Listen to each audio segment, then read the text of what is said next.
Hello, friends. It's Migraine Maker here, and in the honor of spooky times being around us, I decided to dig into a perhaps lesser known entry into the macabre, and it involves one of our iconic swines, Porky Pig. And Porky Pig's Haunted Holiday for the Super Nintendo, the game revolves around Porky as he falls asleep, probably over medicated, while reading some travel brochures and begins to slip into a psychotic nightmare.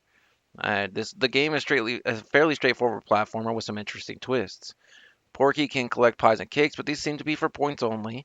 But the controls are very floaty, and I can safely say that they give you the illusion of feeling like you're in a dream.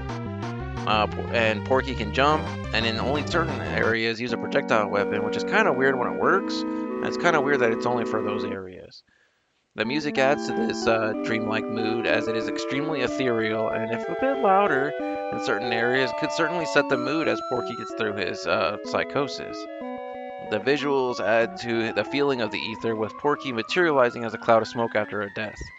Graphically, these sprites are generally good, with Porky being a large, detailed character, and with some 3D effects like the trains coming into the screen as you traverse the Western theme. Side note, why do all Looney Tunes games have a Western level? It's a strange, series of events there, but I may have to investigate that later. But there's also a rotating tower section that can also be quite impressive if it wasn't a little bit more annoying than it has to be. Now there is a unique weather system as well that you might miss it unless you play this game a few times.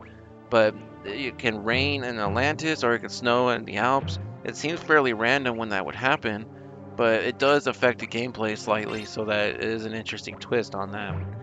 Now you do have 5 lives, and Infinite continues to traverse 6 stages: the Dream Forest, Western, theme level, Atlantis, because there has to be a water level, Mines, Alps, Wacky World, because there has to be an ice level, and the castle. So it's not hard from that aspect.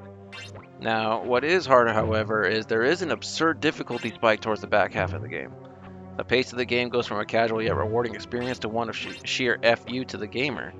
The Atlantis part of this video, a little bit later, is fairly indicative of what I mean. You have to bounce on the bubbles to reach the top, but sometimes you'll pass through the bubble with no means of recourse. So you literally have to fall all the way back down, and then you have to float all the way back up to try again. Now, not to mention the mazes found in the mine level or the seemingly unending enemies of the castle that is thrown at you in just a sheer, almost arcade level fashion. But the worst offender of this is the Wacky Land maze, where you have to go through these invisible doors, and you have to literally fall in the right direction to be able to move forward. And there's a lot of blind jumps in that level too, so it kind of makes that difficulty spike that much more difficult. And that can make the game feel artificially long, which might make the target audience, which I assume would be younger folks, to check out of the game early. And if it, with the lack of the other characters in the Looney Tunes universe, like Bugs Bunny or Pepe Le Pew or Elmer Fudd, it does seem like that would discount a lot of those folks that would be interested in such this game. It's not a huge deal to see what those are, but it is kind of weird. Now, the ones that do show up are the bosses, and you only see Yosemite Sam, Tweety, and then Porky's nemesis slash roommate slash whatever he is to him, Daffy Duck. But he shows up as cameos until he becomes the final boss. Once again, this potential isn't huge, but it could definitely have added a point or two to the game, especially with all the different icons they could pull from. Then it would have maybe made it more interesting.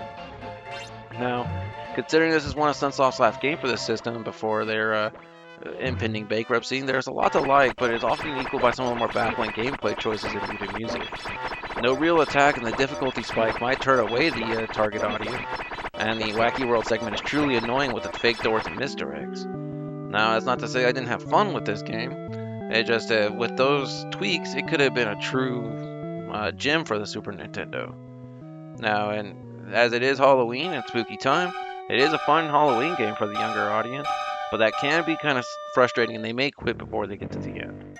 I give this a 7 out of 10, and thank you for watching. Now, this was recorded on a Super Nintendo using the original cartridge, running through a RetroTink 4K, and recorded on an Elgato recording device. So thank you and have a great rest of your day.